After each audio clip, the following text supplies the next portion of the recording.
Hi, everybody. Welcome to the Santita Jackson Show on AM 950 Radio, the voice of progressive Minnesota.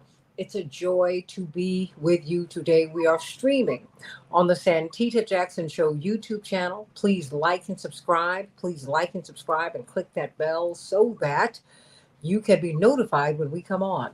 I've gotten lots of calls from Facebook. You know, when you get a lot of traction, they begin to reach out to you, and they have asked me to ask you to please pivot from my Facebook page, Santita Jackson and Friends, which is where we're also streaming, and go to the Santita Jackson Show on YouTube. So please, everybody, not only do I need you to stream there, I also need you to tell people about the show and continue. Just each one of you, if you just pass the show to one person a day, would mean a whole lot to us. And I want to thank all of you for your support. And we've got a lot to talk about today. This $95 billion foreign military aid package that, quite frankly, has been so well, it has brought up a lot of divisions in America. Indeed, most Americans, a growing number of us, now a majority, uh, are questioning the size of the package, are questioning the money that's going to Ukraine and to Israel and to Taiwan, particularly when so many Americans are in such desperate straits. About half of Americans cannot afford an emergency room visit. About half of Americans do not have $1,000 in savings. More and more Americans are hungry. You just keep on going, and the numbers are not great. They're not. And we're not getting relief, and yet the checks keep getting cut for these wars. What's going on? What's going on? And who's benefiting? Well, some Americans are, but they're the military industrial complex and the contractors. It's not you. It's not even the troops. So let's talk about that. In the next hour, we will be, as we're looking at these student protests, we're actually watching them right now on television. They are bursting forth on campuses all over the country. They have been peaceful until the police and law enforcement officials, prompted by university administrators, have been trying to get the encampments. Well, when in the 80s, when I was in college, you remember this, Attorney Mark Fancher, we had the shanty towns for South Africa. It's the same thing. It's the same thing. And though, because they're bringing the police onto the campus, and they're even threatening to bring the National Guard into the campus of, or onto the campus of Columbia because some Jewish students feel threatened. That is, I can tell you, my friends, a recipe for disaster. I feel Kent State creeping up on us, and that is completely unnecessary. I can tell you from my movement experience, when you have agitated protests and demonstrations, which is what this is, they are generally saboteurs. Not generally, always. The only time Dr. King had a march devolve into violence, a young black man who was a student from Morehouse, he prompted the violence, and it turns out he had connections to the CIA. Amy Goodman asked him about it on Democracy Now!, and he could not answer the question. 50 years later. Let's be very clear on what's happening here. And so we'll be talking about that. We're going to talk to Dave Daly, the New York Times bestselling author of the book Rat Effed and Unrigged. These are the true stories, those are the subtitles, of the secret plan to steal our elections the night Barack Obama won electoral office. The top Republican strategists met and they said, good show. Seriously. They said, okay, they got it. They can have the presidency. But what we are going to do is seize the reins of power in all 50 states and territories. We're going to take the legislatures. We're going to take the governorships. And if you notice, during Barack Obama's presidency, Democrats lost more than 1,000 seats. That was a plan. And now you see, as we move toward the elections, that it is the states who determine who the president is anyway. They determine who goes to Congress. We need to really understand how the system works so that we can work it and not be worked by it. I am Santita Jackson. I hope you will be staying on AM 950 Radio. This is the largest progressive talk radio station in this part of the country, and tell everybody about us. And I hope that you will stay in this conversation and join in with the Santita Jackson Morning Stars and give us your comments. We want to hear what you're talking about. First up, Let's talk about this $95 billion foreign military package. This is just a piece of it. $60 billion to Ukraine, $20.5 billion to the European, and it's divided this way for Ukraine. $20.5 billion for the European Command, 15 plus $1 billion for security assistance, 13 billion plus to replenish U.S. stock, that is weapons. And in addition, the AIDS packages, there are exceptions so that these loans can be forgiven. That's not what you're getting with your student loans, but that's what they're getting with these military loans. Israel, $26.3 billion. It's broken down this way: $13 billion in defense activities. More money against Gaza, $9.2 billion in humanitarian aid to Gaza, $3.6 billion in security assistance. I'm not quite sure what that means, but I tell you, all of it is not what we have been looking for. It's not what more and more Americans have been protesting for. And so we've got to talk about this with you today. What about your money? In the second hour, we will be talking about Summer Lee, who, as $100 million has been poured into a fund that AIPAC is overseeing. They have targeted Black in particular and brown progressives, but she's prevailed. How did she do it? Oh boy, this is a story for the ages. Keep on going, Summer and Jamal and everybody else. And so, everybody, we have got a lot to talk about today with Frank Chapman, Executive Director of the National Alliance Against Racist and Political Oppression. He's going to be giving us the latest on the Dexter Reed case. The Dexter Reed case, of course, the young man in Chicago who was shot 96 times in 41 seconds.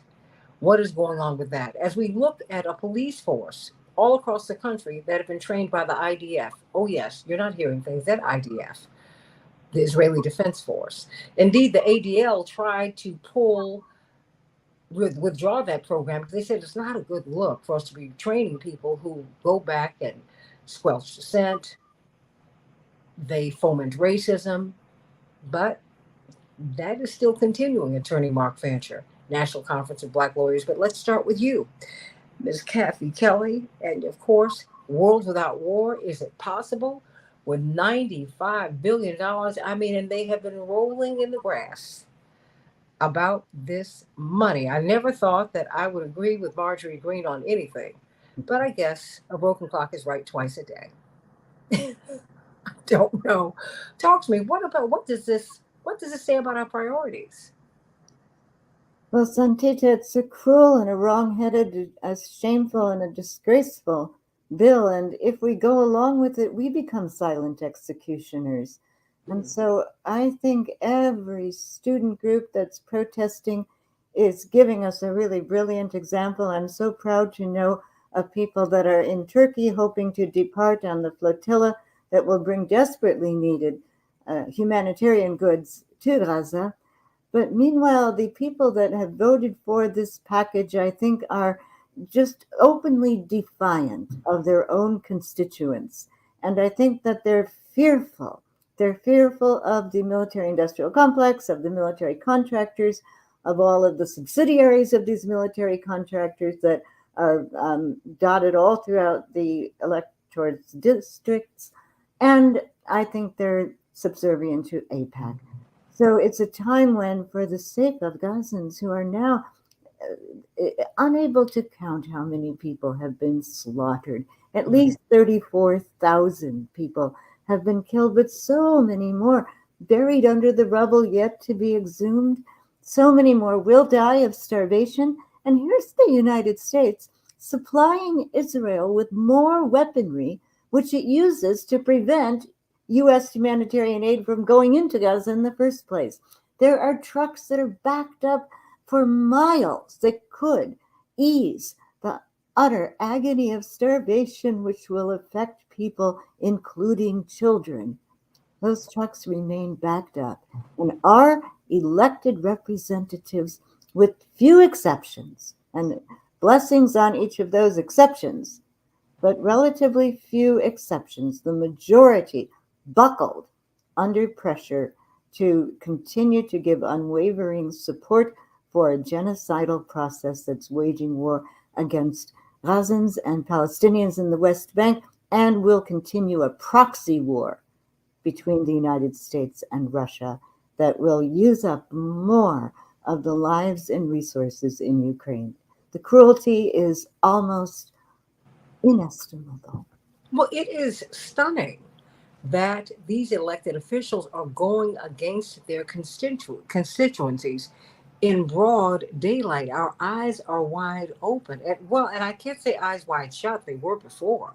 But more and more Americans are questioning. I was listening to Washington Journal this morning, Kathy Kelly and attorney Mark Fancher and Frank Chapman. And that is the C-SPAN show, which I enjoyed tremendously because they open up the phone lines for the first hour and they just let Democrats, independents, and Republicans have their say. And you can hear that they are average Americans, plain spoken people, but we have opinions. We see things. We have analyses ourselves. And in an hour of calls, I think I might have heard two that supported this $95 billion package. Everybody else said, "What about me? What are we doing?" And I don't like funding this, the slaughter of these people. They say when you go to Gaza, you smell the stench of death. There are so many people, so many bodies, carcasses now that are trapped beneath the rubble. Ralph Nader said that we can't stop undercounting these deaths. The undercounts have put some of the toll at 200,000 people. I mean, it's way beyond 30,000, 34,000 people. It's way beyond that. And our money, Kathy Kelly, is going there. And if these elected officials are not looking at the polls, and they are, it's an election. What are they looking at, Kathy Kelly? Well, there's a disconnect here.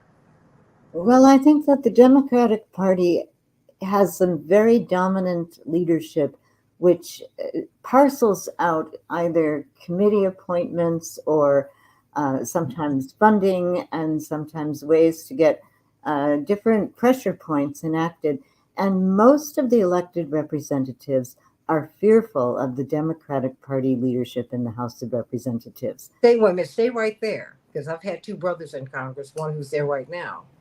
You will not get a good appointment. You might even not get a committee if you do not play along with these people. And then that's upsetting to your constituents because they need you to deliver. But you make that point. I think that people really need to understand that this is how this works, that you walk in to Congress owing your party, I can only speak as a Democrat, a whole lot of money. I mean, each individual member, you owe them six figures every year. It's just insane. Well, and it doesn't speak about democracy, does it? Because this is much more a situation of almost something like aristocracy or oligarchs. And in the Senate, it's not a whole lot better. I mean, we do have someone like Bernie Sanders, who actually gave a ringing speech on the Senate floor, but he's an independent in Vermont. And I'm in Illinois. Senator Durbin, Senator Duckworth, both voted for this bill, and my own representative, Krishnamurti. And I know that these people have been bombarded with messages and calls and demonstrations. And so how can the public make itself heard? And so again, I want to say that these young students, I hope, are communicating a very, very strong message about both the Democratic Convention in Chicago. Mm-hmm. Do they think that they'll have a juice and cookies pleasant convention when people are this upset and angered and betrayed? It seems to me that the short-sightedness of these elected officials will expel their failures, and they very likely could lose the presidency, the House, and the Senate. Attorney Mark Fancher, it seems that when I see these eruptions at the University of Texas, University of Southern California, Columbia University, I mean, it's spreading. These news crews can't get to these campuses fast enough because these encampments that we knew in the 80s They were shanty towns, reminiscent of the black areas in South Africa. That's what was set up. I didn't They didn't have it at Howard where I was, but I had a lot of dear friends who were in the Ivy League, and particularly Yale. I mean, their yard was full of shanties, and they did not back down. What do you make of this? What does this $95 billion say about our priorities? What does it say about us? What does it say about these elected officials, Attorney Mark Fancher, who clearly are not listening to their constituents? Because their constituents didn't want this bill to go through. Well, I would submit to you that they are listening to their constituents and following their directions to a T. It's just that their constituents are not us. They answer to wealthy corporations, they answer to the oligarchy, they answer to the people with power who actually run this country. And I think that unfortunately, many of us who think that we're constituents are really self delusional. And we don't recognize that what we live in is not a democracy, it's not a republic, it's not even a country, it's a racket. And the idea is that the wealthy corporations, particularly the defense contractors and others who are part of the military industrial complex, do not see the nation's treasury as our money that they decide to use for purposes of advancing the interests of those of us who work hard to make it. They regard the national treasury as their money. And when they appropriate these large sums, they don't even regard this as an operation by which they transfer the national treasury to another sovereign government or to anybody else for purposes of aid. They see transferring that money to their own coffers. They give our money to themselves, and they feel that they're perfectly justified in doing it. And so it passes through the hands of the Israeli government or the Ukrainian government, but it goes right into the hands or into the coffers of the major corporations that are building and supplying the military weaponry that's being used in these countries. And ultimately, it's going to pass into the hands of contractors who are going to participate in disaster capitalism that allows for other types of contractors to come into countries that have been totally obliterated and to rebuild them to the tune of trillions of dollars.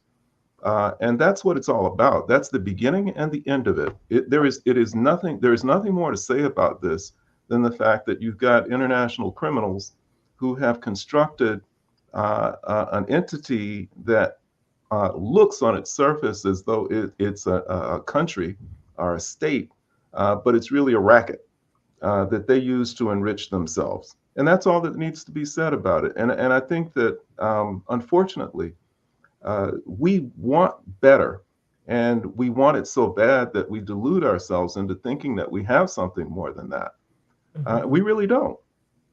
And I think the great risk, I think that these kids, these young students who are turning out on these campuses are expressing righteous rage about what they see. And you know, they're all to be saluted and commended for it. There are some of them who are very clear in their thinking and understand what I just described, but there are far too many of them who honestly believe that these protests that they're engaging in, will succeed ultimately in causing elected officials to see the light, to have an epiphany, and to change their ways, to get religion and to go in and to do what's right with respect to the funding and with respect to the relationship to Zionism and Israel and all of those things. It ain't gonna happen.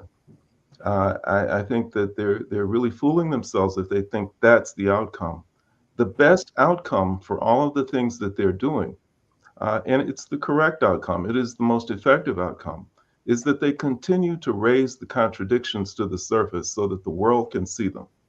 And so that more people will become conscious and enlightened about what we're really dealing with, and that they will ultimately reach the conclusion that the racket has to be eliminated.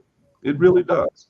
And something better has to replace it. And the only people who can do that job who can fully replace what we have with what we really think that we have in many cases, and what we really honestly want are the masses of the people themselves.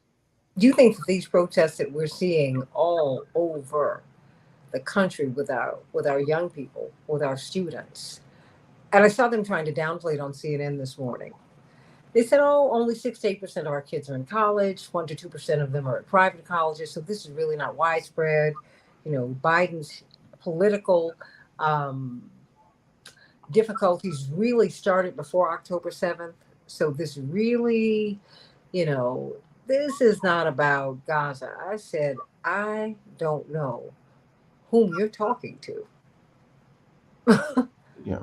Because, I mean, and I'm wondering if what we're seeing with these young people, uh, Mark Fancher, and I felt you moving to the edge of that, Kathy Kelly. If this is a harbinger of what we're going to see in Chicago, as we see the Chicago City Council trying to limit where we can protest. I mean, I don't know. I guess we'll have to be floating on the lake. That's not going to, I mean, really, because you can't be near the center. You can't be here. I just think people are going to, I don't think people are going to, I think there's going to be a lot of civil disobedience, if you will. I mean, Oh, I'm sorry. No, you absolutely. Yeah, but I think that we have to be very careful to understand that what will make a difference going forward is not the extent or the degree, the frequency, or the intensity of quote unquote protests and demonstrations. Uh, those are fine, those are good, but protests sort of imply that when you're doing that, that you're calling upon people with power to change their ways. And I think we need to move beyond that in our thinking to understanding that it's not a matter of making demands and asking people with power to change their ways. It's really a question of taking their power away. Mhm. And that's not done with demonstrations. That's done through careful organizing and planning and the creation of alternative visions, objectives that are necessary to build something that's completely different from what we have. So yes, I do think that there probably will be lots of explosive confrontations, at campuses, at the convention, and otherwise, and that's fine. But that's not going to do it for us. Mhm. It has to be something much more sophisticated, well thought out, more carefully organized, and more planned, and operating on the basis of a very clear analysis of the Mhm. fact that we can't persuade anybody to do the right thing. We have to do the right thing after we've taken the power away. You're right. I mean, what is it? Power concedes nothing without demand, and you start with the end in mind. You know, and power is not given to you. You have to seize it, and you have to pray to the good Lord that you will use it in a way that you will use it and not abuse it. Because if you abuse it, you will lose it, and that is what we're seeing now. You're seeing those who are in authority; they have no authority.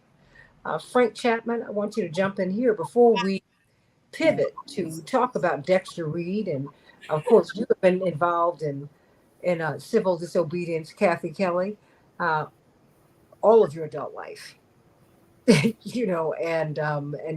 because we have a real problem here. We saw the black Uber driver. She was just killed by by this man she was trying to drop off packages to, and it just seems like it's open season on us. But what do you make of this military package as we are looking at it? Indeed, police violence against people has increased since George Floyd. That's what the studies show.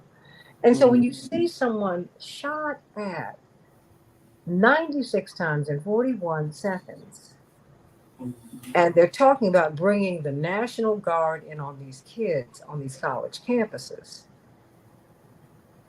I just it really I'm uneasy about where I see this going. What do you make of this? Let's just start here, Frank Chapman.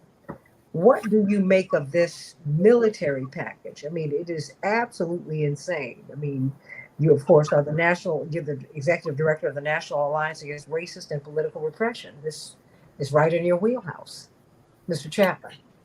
Yeah, and I'm old enough to have seen all this before. Mm-hmm. This is nothing new in the United States of North America. We've had wars. We've had wars before. They shot students on college campuses during the Vietnam War. Both black students and white students at Jackson State and at Kent State. So this is a, and you've already addressed this in some ways. This is a deja vu. But what I want to zero in on is that after we talk about how we're being ruled and who's ruling us, the rich and the powerful and the untouchable and all of that stuff, there's something else that we need to address. And that is that there's a rebellion going on against this. And this rebellion is not new either. You know, your father, for example, has been involved in fighting against this for his whole entire life. So we need to not play the people so short. We're organizing to change this situation, not only in terms of stopping the war, but also changing the system that makes these wars happen. That's a protracted struggle. But now, you didn't call me on here to talk about that struggle. Well, no, I actually I did, because we're going to pivot to Dexter Reed, but I just given the struggle over this $95 billion, and when you look at the training of our police forces by the IDF, and on and on and on, and I see a young man, I mean, here we go again, 96 times in 41 seconds. You asked me my opinion. I see I'm saying I see a through line here. Mm-hmm. Well, what I was going to say is this: is that we have the name National Alliance Against Racial and Political Repression for a very specific reason. You know, we've been fighting police crimes in this country since the murder of Fred Hampton. You know, so we know what we're doing in that regard. You know, what happened in getting into the specifics of Dexter Reed. I was going to address some of these other issues, but that's okay. No, you can. We'll do that another time. No, please do. Well, what I was going to say is this here, is that as long as this government is not addressing the issues that confront our people, we just went through a COVID-19 crisis, a pandemic. We also just went through the largest black-led rebellion in U.S. history, where 25 million people were in the streets in all 50 states of the United States. You know, now you overlook that. It doesn't make any sense to overlook that. That means a whole lot of people are tired of what's going on and are fighting against it, you know, and are doing whatever they can to stop this government from doing us the way that they're doing us, you know.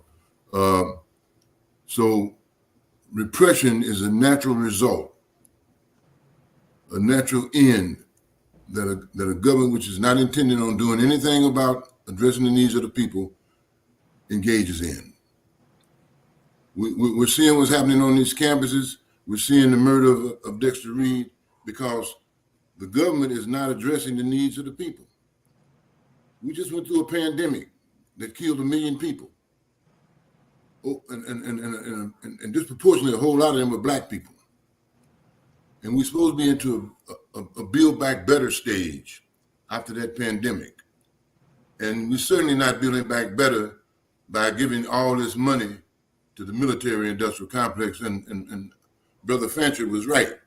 What we do is we give the Israelis billions of dollars, which they in turn use to buy military equipment from U.S.-based corporations that build the planes and the munitions and so forth and so on. So if the government is going to continue in these policies, then it must also continue to have a policy of repression when people protest, because they're not addressing what people are protesting about. That's not what they're addressing. What they're doing, they're telling us that we don't have no right to protest against these crimes that they're committing. And I'm talking about crimes. What's being done in Gaza, these are war crimes. Biden right now, in my opinion, is a war criminal, right along with Netanyahu, you know. And so it's not just us saying this here, the whole world is saying this. People all over the world are saying this here. So people are not asleep about what's going on. They're wide awake, you know. And protests are going on. It's not just protests on Columbia campus. It's protests going on throughout the world against what this government is doing, against what our government is doing. And so if they're not going to respond to the protests by ceasing and desisting and continuing to fund Israeli genocidal war and have that proxy war in the Ukraine, if they're not going to do that, then what they're going to do is use the military and the police and whatnot against us to stop us from protesting. And that's exactly what they're doing. That's exactly what they're doing on the Columbia campus. And also, whether people can see it or not, that's exactly what they were doing when they murdered Dexter Reed. See, in the Black community, they're not even giving us a chance to have a movement. They're not even giving us a chance to fight back. They're saying, we dare you to fight back, because they're just murdering people at random. You stop somebody for a traffic stop, 96 shots get fired, and they get 9 bullets in them or more. What's that? That's like a throwback to what happened with Laquan McDonald. 16 shots in the cover-up. This is the cover-up too. I looked at all of those videos. Not one time did I see a gun in the hands of Dexter Reed. Not one time. They got all them cameras out there. The police taking all the video in the whole situation. They say he got a gun. They hollering gun, gun, gun, gun, but we don't see no gun. What we see is a dead body riddled with bullets. That's what we see. And we see one police officer shot almost 50 times, hollering, where's the gun, where's the gun? And when they turned the dead body over, there was no gun. There was no gun. So this is what they do. They're telling us what we're looking at. What we're looking at is not a lynching. What we're looking at is not a brutal murder. What we're looking at is the police defending themselves against somebody that's supposed to have shot out the window at them. Yet we haven't seen any evidence to that effect. None. We haven't seen any evidence to that effect. And yet this is what they're saying. And they're not saying why they stopped him. Because I don't believe they stopped him for a seatbelt, because he had tinted windows. They couldn't even see that unless you go around and look in the windshield. So why did they stop him? So these pretextual stops are going on. And in that particular district, in the 11th district, they lead the city in pretextual stops. A lot of pretextual stops going on in Chicago, and a lot of people get hurt and lose their lives as a result of this here. And the Chicago police are notorious shooting down people who are in a surrender mode. They shot down Adam Toledo while his hands was up in the air. He was a child, about 15 years old. They shot Dakota Bright while he was running, another 15-year-old child. And they said that he had a gun, but he didn't have no gun on him when they murdered him. And so now they're murdering Dexter Reed, and they're saying he had a gun, but he didn't have no gun on him when they murdered him. So where are we? He wasn't dead when he came out the car, because if he would have been dead, he couldn't have opened up the car door and came out the car. When he came out the car, he had no gun. He had no gun, and that's where they murdered him. He came out the car with no gun, and they murdered him then. And while they was murdering him, they were hollering, "Put down the gun." They knew damn well he didn't have no gun. They didn't see none, just like we didn't see none. They didn't see none. They're closer to the situation than we were. If we don't see one on video, then they didn't see none.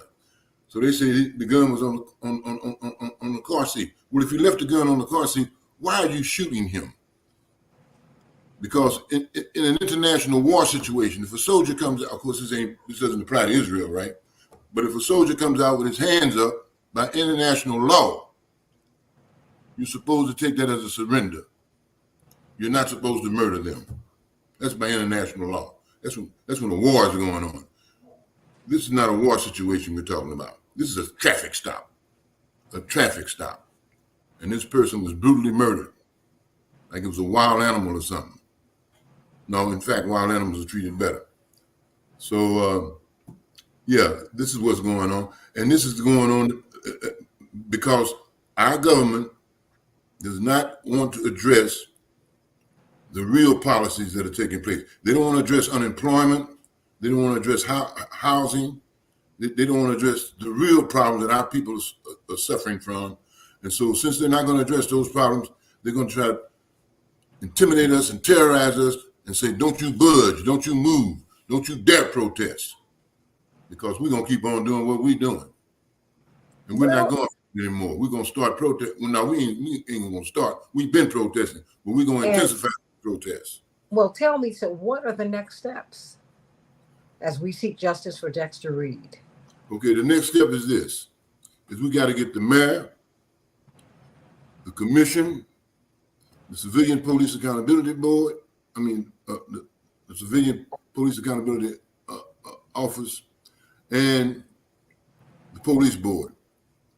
We got to get them to work together to make sure that this investigation puts these cops in jail, because we saw what they did. What we're mad and ticked off about is none of them are in jail for doing it. Have any of them been they've been put back on duty. So have they been suspended, or I mean, what is They will give a 30-day suspension with pay. Mm-hmm. They're now back on the streets, and they've done these stops before. They have a record of doing these stops. They've done these stops before. One moment, Mr. Chapman. So they're back on the streets. Absolutely. Attorney Mark Fancher, why don't you respond to what you've heard? No, I think that he's speaking the gospel truth. And I think that the challenge for us is to figure out how, within the context that we are faced with, we're able to effectively respond to it. We've got a short-term crisis. Certainly we got a long-term challenge of eliminating the whole police enterprise. Mm-hmm. But short-term, what do we do? And in a lot of the work that I do, one of the things that we propose to municipal officials is that while you certainly are not going to listen to us about eliminating police, you at least ought to consider the fact that the escalation of tensions during these traffic stops, the violence and the brutality, is largely the product of a culture that exists in policing. And this culture is not going away. The officers are trained from the very outset in the academies to become soldiers. And when you train somebody to shoot, when you train somebody to pummel people, when you train somebody to grapple people, and you give them all kinds of weapons and things, and then you put them into a situation where they're constantly fed an ongoing narrative about how it's them against the rest of the world. And they're also given a constant racist narrative about the fact that certain communities are filled with violent people simply because of the color of their skin, and that they're dangerous people. Then you got a whole bunch of people who are armed to the teeth, who are ready for war. They want to put into effect the things that they've been trained to do, the things that their culture tells them that they should do, and the first opportunity that they have to beat somebody up or to shoot somebody, they're going to seize it, because that's what they're there for. And really, they're allowed to continue to do that because politicians trade on misery. They continue to drum up lots of fears among ordinary people of violent crime that does not exist, and to say that I'm tough on crime. And so we need more people like this. We need more soldiers, more warrior cops, more people who are ready to escalate tensions. And I'm the person that's going to give them to you. If they want to do something to stop it, they have to break up that culture. And you don't break that up through training. You don't break that up by increasing racial and ethnic diversity among the force. You don't break that up with policies. What you have to do is you have to get rid of the cops. And the case that we make is that if most police departments were to actually look at the types of emergencies that they're called to respond to, The overwhelming majority of the kinds of things that they're called to respond to are situations that don't require an armed response. They're called for traffic stops. They're called to deal with homeless people who are on the corner. They're called to deal with people who are dealing with mental health emergencies. They're called to deal with people who are having bad experiences with drugs because of an overdose or something like that. They're called to deal with people who are dealing with substance abuse. They're called to deal with domestic tensions and domestic arguments and arguments between neighbors. Most of these things don't require an armed response. So why are you sending somebody who's been trained to be a soldier to respond to these kinds of emergencies? And we say that the money that you're paying to these patrol officers, when they retire, when they leave to go to another department, don't fill that slot with another patrol officer. Fill it with a psychologist, fill it with a social worker, fill it with a substance abuse counselor, fill it with somebody who is trained to deal with dispute resolution. Fill it with somebody who is actually equipped, who has the credentials to deal with the actual emergencies that the community is facing. And these kinds of professionals are not the kinds of people who want anything to do with the type of culture that promotes the type of violence and brutality that we're all concerned about. They want to go out there and deal with the actual emergencies that they're trained to deal with.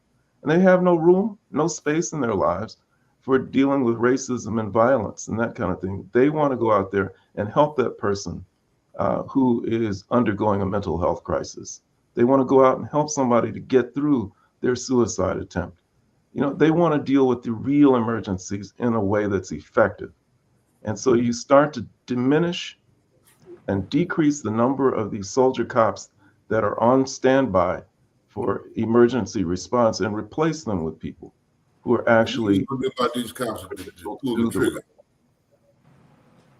I'm sorry? What are you going to do about these cops that just murdered somebody? See, I appreciate everything that was said, but here's what's not being said. You commit a murder. If I murder somebody, I'm going to get arrested and sent to jail. Mm-hmm. We got police murdering people that get 30 days suspension with pay. And even before the investigation finishes, they're put back on the streets so they can murder somebody else. Some of them are serial killers. Some of them have murdered more than once. And these particular cops that jumped out on Dexter Reed, they've been jumping out on people throughout the 11th district. They are already up for investigation on the previous incident, and they put them back out there. They didn't take none of their policing powers away from them. See, I don't want to hear a conversation like it ain't nothing we can do about this, because it is something we can do about this. We have a state's attorney that can indict them and bring them to trial. I don't. Please, I don't think he was implying that. Certainly, I didn't. I'm not talking about what he's implying. No. I'm not arguing with him. I'm just saying. I understand, but we act like we can't do nothing about it. That's what I'm saying. No, but the fact is we do, and you're doing something about it. And so part of the reason that you're here today. But what is the superintendent doing about it? What is he doing about it? Well, so that's why I'm asking you, Mr. Chapman. We only have about Mr. Chapman. I'm going to tell you what he's doing about it. Hold on. Mr. Chapman, wait one moment, because I want to get as much out of this interview as I can, because I only have about 7 or 8 minutes left. Right. Part of the reason that you want to be here today, no, it's okay. It's okay. I mean, because we're all feeling some kind of way about seeing this child killed, and we're tired of seeing Freddie Gray. We're tired of seeing George Floyd. We're tired of this. I mean, and people are tired of it. And so what I want to find out from you is what the next steps are. Because it is my understanding that there is an event, or that there is something that is happening and we want to be supportive. Okay, the next step is this. And we're asking the superintendent to do it. The next step is take the policing powers away from those 5 cops. Mm-hmm. take their badges and their guns during the course of this investigation. They have no business back out there on the streets, like ain't nothing happened. Mm-hmm. So we're asking for that because he ran on a program of reform. The present superintendent did. We just won some reforms in the election last year on February 28th. We got a citywide commission to hold the police accountable, created by virtue of an election, the first time in the history of this city. This is a stress test for that commission. Let them get busy making sure that there's a thorough investigation. And I'm not talking about a thorough investigation by the police department, because that's the worm investigating his tail. Mm-hmm. And what they're going to find is a worm. I'm talking about an investigation that we have control over, that we conduct. And we got we got the Civilian Office of Police Accountability that can do that. Let them conduct the investigation and let the police stop hampering them and trying to prevent them from doing this, because that's what's going on. The Fraternal Order of Police and all those that follow them. That's what they're doing. And it looks like the superintendent of police is doing the same thing. And he's supposed to be about some reform. But we don't see nothing different. We see the same thing happen that's been happening. So get them cops off the streets. Let the Civilian Office of Police Accountability continue its investigation, and let the state's attorney indict them for murder. Yeah. Mm-hmm. They can indict a ham sandwich if they want to. So let them indict these police for murder. Absolutely. That's what we can do. Okay. And so, do we need to attend city council meetings? What do you recommend? How can we because you're bringing this up, and I think it's important. Okay, there's going to be a meeting of the commission on There we go.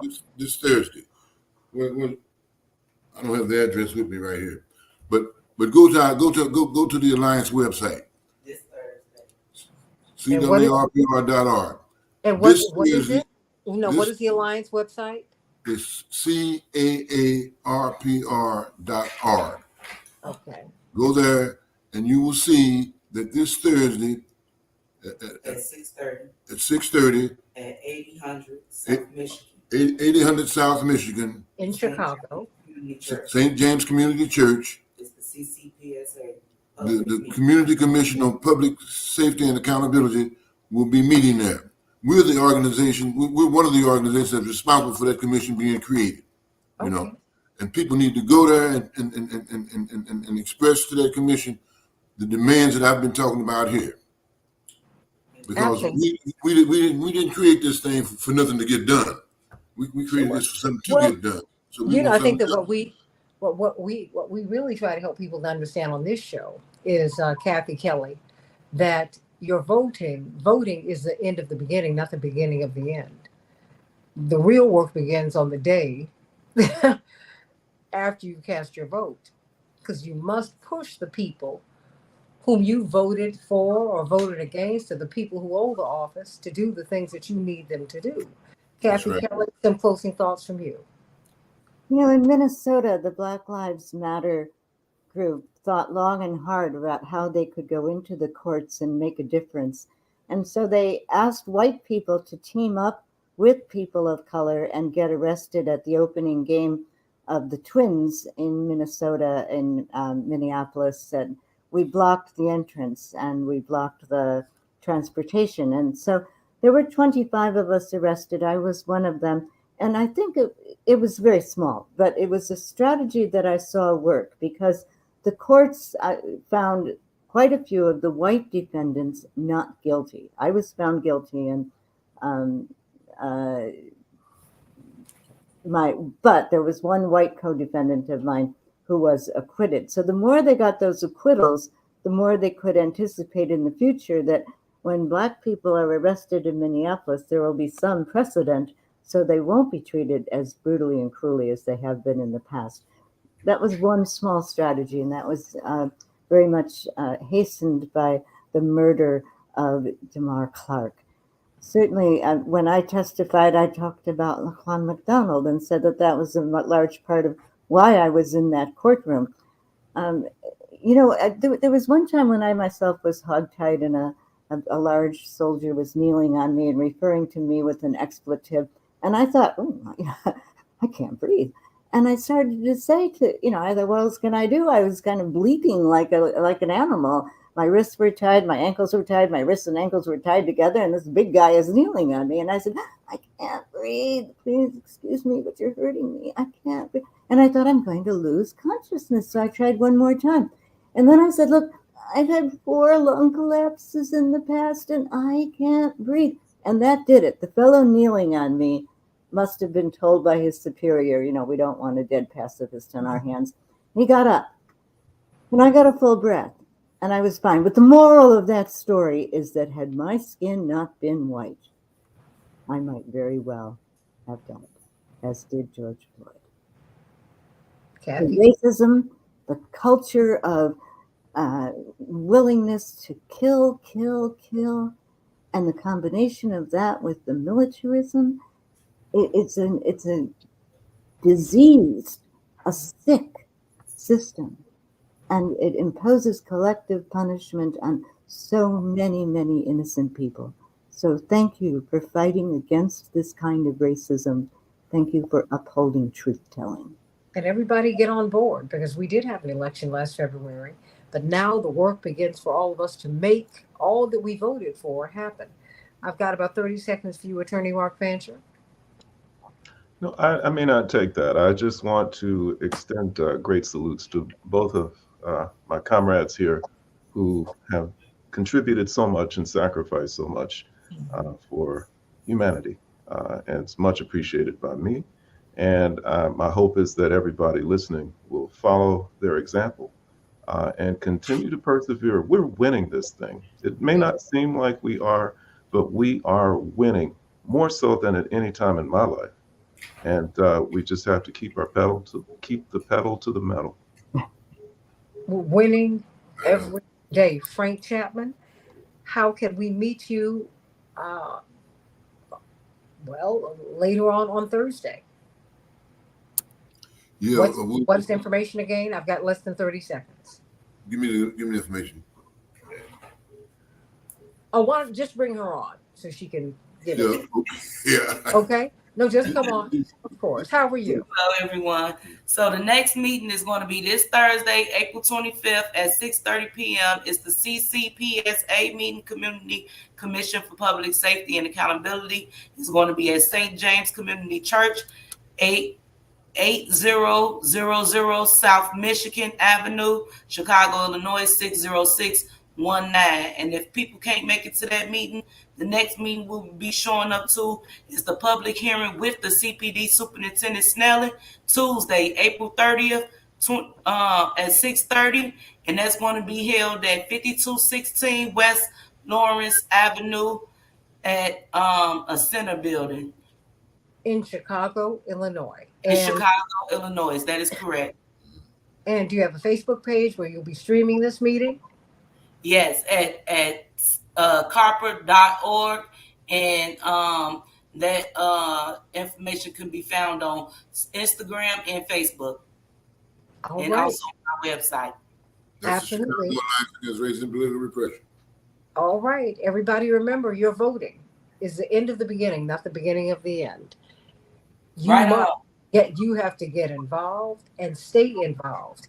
Reverend Dr. Johnny Coleman, who you know, Frank Chapman, God rest her soul, she said it works when you work it. Okay. We have to work the system, not be worked by it. Stay tuned for the second hour of the Santita Jackson Show. Let's talk about Summer Lee's big win. APAC has pulled together a fund of $100 million to take out specifically Black and brown progressives. And with one of the most vocal progressives in the U.S. House of Representatives, she won, and she won by 20 points. How did that happen? And what's happening with these student protests? Are they going to pull out the National Guard on these kids? Let's talk about so much more in the second hour of the Santita Jackson Show. Blessings to you, Frank Chapman, Attorney Mark Van, and Kathy Kelly. Back in just a moment, everybody. AM 950.